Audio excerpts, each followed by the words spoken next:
Well, the answer to that question is we don't know, and we don't have a very good record in the Middle East of regime replacement with better regimes. If you look at all the regimes that have fallen in the Middle East over the years where we have been explicitly or implicitly involved, they have not necessarily been better. And it's very hard to predict what would happen in Iran. There's a strong nationalistic feeling, however, in Iran.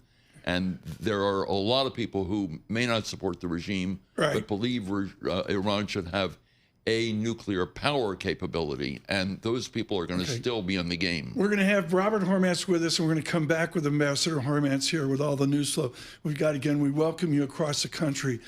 You're at Fletcher, at Tufts, outside Boston. You're in the classroom with Stavridis. And you got Admiral Stavridis and Ambassador Hormats. You got a piece of chalk in your hand. What are our aircraft carriers doing in the Middle East on a diplomatic basis, not a Stavridis basis, but on a Hormats basis? What is our show of force doing? They're projecting power. They're projecting the fact that the United States has not only the ships there, but the ability to use them. The question is, how will we use them? We know that they have been used to a degree to shoot down Iranian drones aimed at Israel. The bigger question now going forward is, what is the United States going to do with respect to involvement in the war? And that would really depend less on those carriers and more on B-2 bombers. If the U.S. is going to use bunker busters, those are the ones that would deliver it. And that decision has not yet been made, but it, I'm sure, is what the Israelis are asking us to do, since they don't have the power or the ability to take out these underground enrichment facilities, and therefore they want us involved.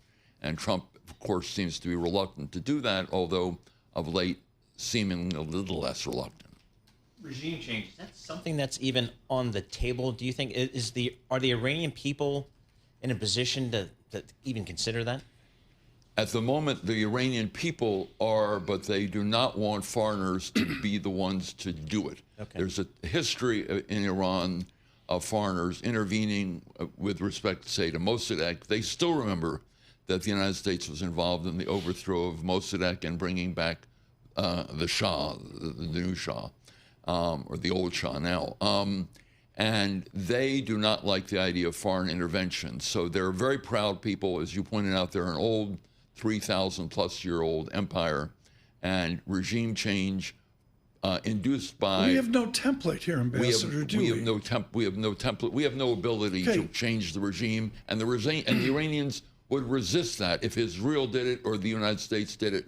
They don't want foreigners to intervene. If they do it themselves, it's a very different matter. If we do it, it's a very different matter, and a negative one. I want to get this in now. We're going to come back with Ambassador Hormats and the state of our diplomacy in Washington, maybe try to move a little bit away from the conflict at hand. Future's -30. Folks, we have at 7:30 scheduled the son of the former Shah, named the Crown Prince in 1967. I guess he's a Crown Prince in exile, but whatever.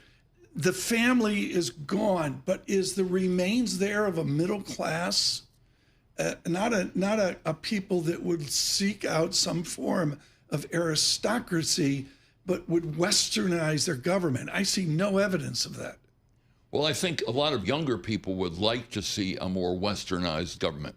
I think a lot of older people might think bringing back the Shah's son was a good thing. Don't forget, they did the same thing in Spain. When Franco left, they brought back the king. I don't think Iran's that way. There's a whole new generation that's pretty well forgotten about the Shah. And the Shah's son is actively urging that he be brought back to preserve continuity and bring stability. But whether you can get a large number of people to support that, particularly younger people, that's a big question mark. Well, can you